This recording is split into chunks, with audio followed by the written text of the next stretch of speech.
Ni kufahamisha kwa takriban dakika 30 uzidi kumakinika. Wanakwetu wananiita Joash Onsare.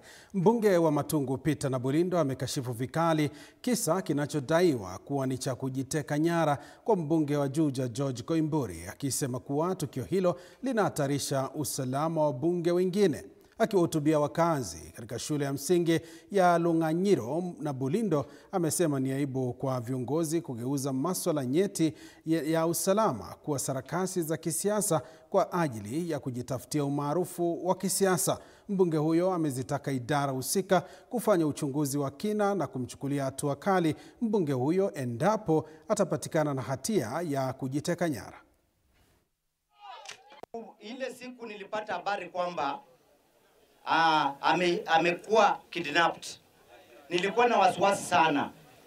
Hata nikajaribu kukimbia kuenda kuona mali yako.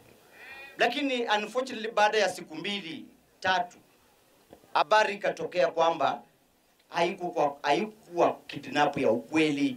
Ilikuwa ile ya watu wazungu wanaita stage managing drama eshikuri. Sisi Waluya tunasema neshikuri. Haikuwa mambo ya ukweli. Alijiabduct ili aweze kufanya mambo gani.